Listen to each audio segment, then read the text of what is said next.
제가 집사 때 주일날 목사님이 무슨 말을 할 거다 이게 깨달아진 이유는 그때에 우리가 섬기던 교회의 목사님이 신학교 강의까지 하시던 분인데 아는 건 많은데 입술이 둔해. 그래서 말씀을 전할 때 잘 이렇게 알아들을 수 있도록 섬세하게 표현력이 부족하셔.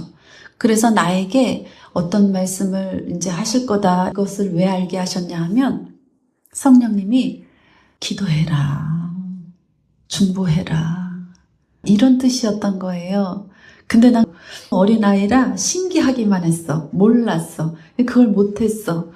내 내면에 자아가 주인의 자리를 내어놓고 주님이 오셔서 주인 되셔야 되는데 그 과정이 거쳐지지 않아도 예배에 참석하면서 기도를 많이 하면 열어져요. 그래서 알게 된단 말이에요.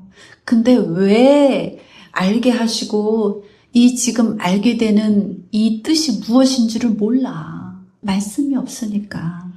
말씀이 없으면 모르는 거예요.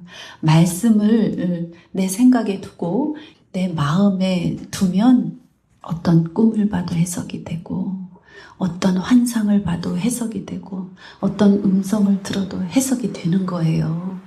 하나님은 선하시고 하나님이 정의와 공의를 행하시기 위하여 나를 지금 도구 삼아 쓰시는구나. 나를 내어드리면서 주님 쓰시옵소서 이렇게 순종이 되고 겸손이 되는 거예요.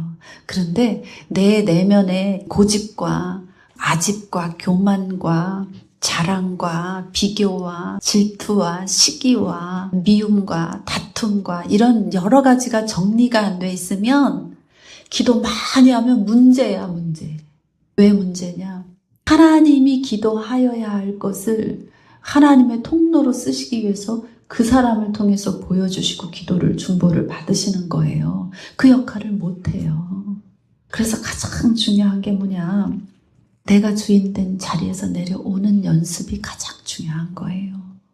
그것이 기본 바탕이 되어졌을 때 하나님이 쓸 수 있는 그릇이 되는 거예요. 하나님이 쓸 수 있는 교회가 되는 거예요. 하나님이 쓸 수 있는 주의 종이 되는 거예요. 하나님께 맡겨두고 하나님을 의지하고 하나님께 기도하고 그리 아니하였을지라도 하나님께 맡겨서 기도하고 이 습관이 돼야 돼요. 하나님, 나를 하나님의 영광의 도구로 써주세요. 제가 더 열심히 할 수 있도록 제 마음을 다스려주세요. 제 생각을 다스려주세요. 이렇게 사는 게 영생인 거예요. 내 마음대로 사는 건 인생이야. 하나님이 이미 다 이루어 놓으신 아름다운 영화로운 그 삶이 우리에게 있다고요. 그러나 가장 중요한 거 제가 말씀드렸어요. 우리는 복음을 받아들일 때 율법의 토대가 없었다. 그러나 그 율법의 토대는 우리가 반드시 알아야 되고 그 율법을 통과하여서 우리 삶이 사라져야 한다. 그것이 예수 그리스도의 뜻이다. 하나님 이거 힘들고요. 이거 어렵고요. 이거는 무겁고요. 내 생각을 아버지께 얘기하는 게 아니에요.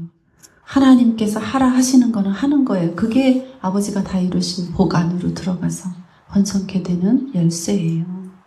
내 생각에 힘들고 어려운 것, 그것은 예수님을 붙들고 내 마음을 바꾸어 주세요. 내 생각을 바꾸어 주세요. 이렇게 구하여야 될 문제이지 율법을 안 지켜도 된다거나 비켜가도 되는 그런 길은 전혀 없어요. 율법의 완성으로 오신 예수 그리스도, 그분을 찬양하고 그분께 예배하는 데에 있어서 그 어떤 것도 시간도 아까우면 안 돼요. 물질도 아까우면 안 돼요. 내 마음대로 생각하고 내 마음대로 마음 먹고 내 마음대로 말하고 내 마음대로 걸어 다녔던 걸 아버지께 회개하고 돌려드려야 돼요. 우리는 하나님의 것이지 내 게 아니에요. 나도 내 게 아니고 내 가정도 내 것이 아니고 교회도 내 것이 아니에요.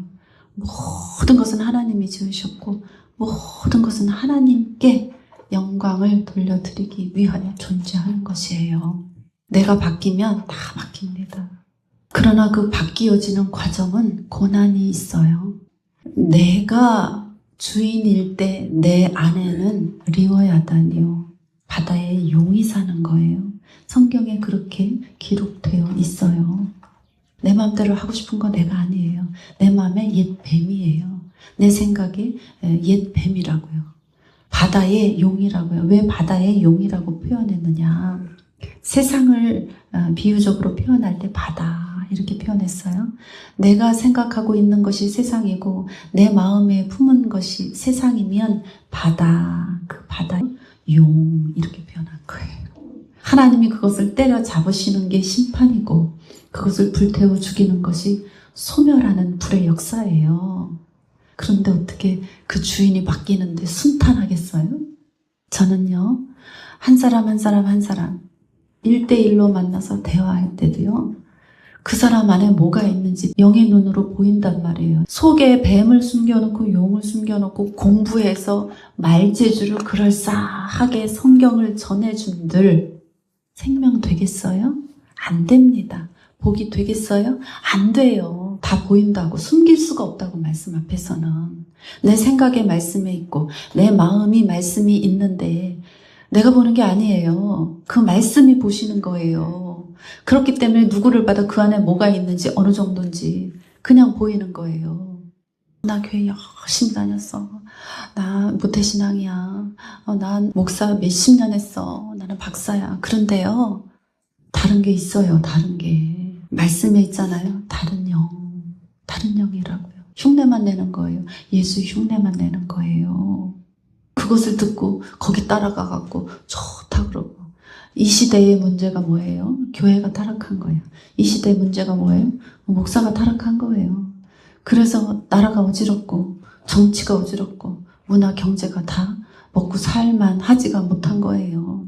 성경에 분명히 나와 있잖아요. 제사장들이 타락하니까 나라 전체가 타락해버려서 백성들 가운데 서로 싸우는 거예요. 대표적으로 누가 그렇게 서로 싸웠어요?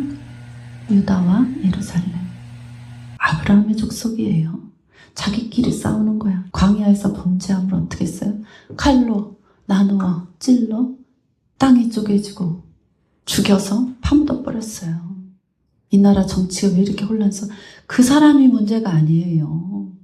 어느 당이 문제가 아니라고요. 교회가 문제예요. 하나님을 사랑하지 않고 하나님에게서 멀리 떠나 있는 사람들의 마음이 문제라고요. 고쳐야 돼. 하나님이 그 마음을 고칠 때 어떻게 고치냐? 성령 하나님의 바람의 역사로 소멸하는 불로 그냥 불을 붙여버리는 거예요. 그러니 죽을 지경이죠. 죽을 것 같은 고난과 고통과 핍박이 따라오는 거예요. 그 과정이 뭐냐? 심판이에요.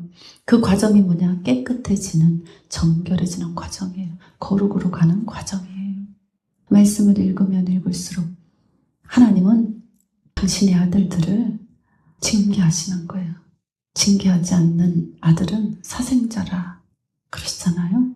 우리나라의 정치가 어렵고 경제가 어려운 것은 하나님 사랑하시기 때문에 돌이키라고 보이는 관계로, 보이는 역사로 일으키시는 거예요. 아직도 교회가 회개하지 못하고 주의 종들이 회개하지 못하고 너무나 큰 교회들이 문제를 일으키고 있잖아요. 회개할 생각하지 않고 붙어가려고 하잖아요. 절대 안 됩니다. 회개해야 돼요, 교회가. 그렇지 않고는 한 사람의 가정에 화목이 풀어지지 않고요. 한 사람의 가정에 경제가 풀어지지 않습니다. 우리 내면이 정리되어지지 않으면 나 한 사람도 죄종으로 세워서 쓸 수가 없는 거예요. 하나님 입장에서. 그러면 나라도 마찬가지예요. 나라의 내면에 한 사람 한 사람이 하나님 앞에 바로 서지 않으면 불시험이, 불심판이 그냥 쏟아져 버려요. 그렇게 되어져 가는 과정인 거예요. 그러나 하나님이 돌이키면 반드시 복 주시고 번성케 하십니다. 말씀을 통하여 더 정확하게 말씀드리겠습니다. 이사야 4장입니다. 우리 자신이 바로 서고 가정이 화목으로 화평케 되어서 이제 나라를 위하여 기도하여야 하는 것입니다. 하나님께서 하나님의 임재로 기름 부으심으로 그들에게 있던 상처, 그 상한 것을, 터진 것을 매로 맞은 모든 아픔을 기름으로 부드럽게 하여 주시고 고쳐주시고 치유를 시작하시는 거예요. 여러분, 남은 자를 왜 남겨두었겠습니까?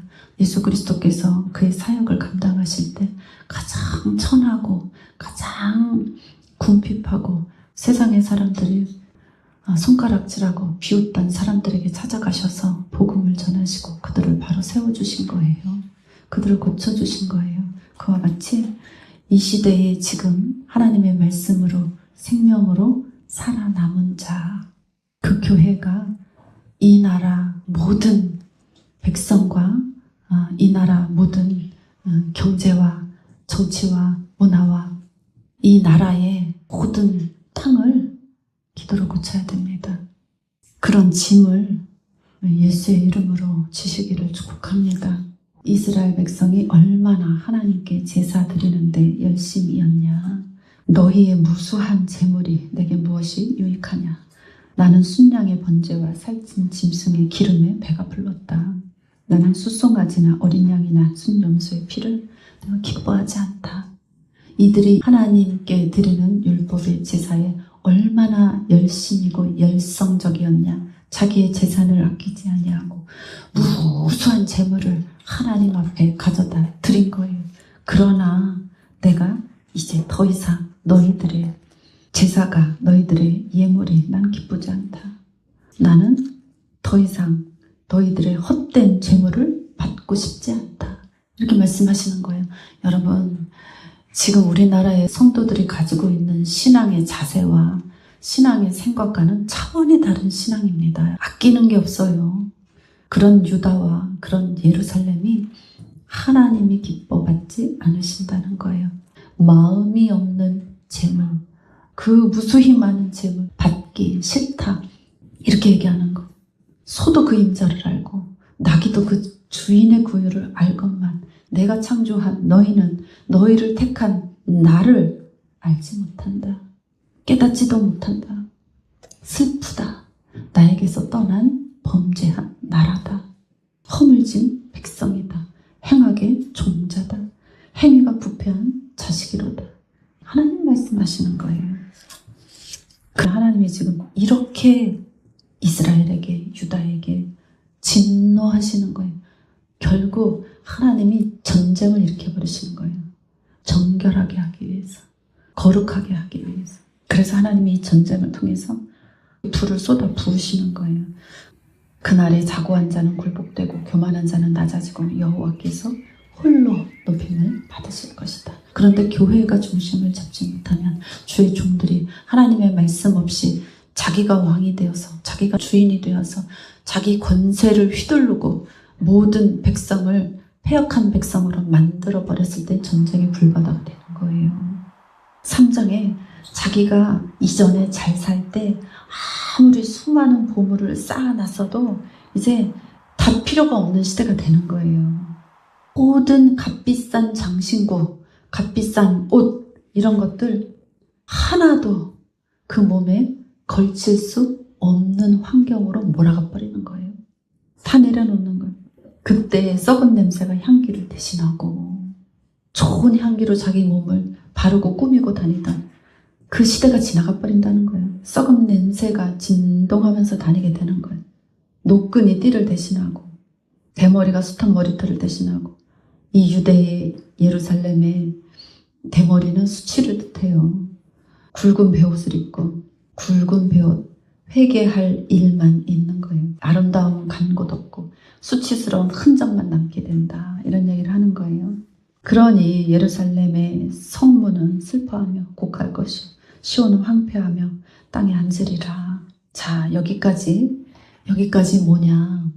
하나님을 마음에서 떠난 백성, 하나님을 생각해서 떠난 백성들, 패역한 백성들이 이런 일을 당한다. 그러나 4장 이런 모든 환난이 통과되어졌을 때에 여러분, 이런 모든 환난은요 누구나 다 받는 게 아니에요. 미리미리 말씀으로 알고 예수님 앞에 회개하는 자, 엎드린 자, 그들은 피할 길을 주시고요. 절대 이런 상함 받지 않습니다. 남은 자가 있어요. 그런 교회가 있고 그런 주의 종이 있고 그런 성도가 있어요. 날마다 감사하셔야 돼요. 그날에 7 여자가 한 남자를 붙잡고 말하기를 우리가 떡을 먹으며 우리 옷을 입으리니 다만 당신의 이름으로 우리를 부르게 하여 우리가 수치를 면하게 하리라. 7 여자가 한 남자를 붙잡고 어디서 많이 봤죠? 계시록의 내용이에요. 7 교회 모든 믿는 여자들 한 남자를 붙들고 말하기를. 한 남자가 누구예요? 예수 그리스도예요. 모든 교회는 7 교회는 한 남자를 붙들어야 삽니다. 예수 그리스도를 붙들어야 살아요. 남겨진 자들이나 이 환난을 뚫고 나오는 자들이나 한 남자를 붙들어야 살아요. 예수 그리스도입니다. 그 여자들이 뭐라고 말하는 줄 아세요? 우리 떡을 먹으며 우리 옷을 입으리니 다만 당신의 이름으로 우리를 부르게 하여 우리가 수치를 면하게 하리라. 유대와 예루살렘의 수치, 저주는 무엇이냐?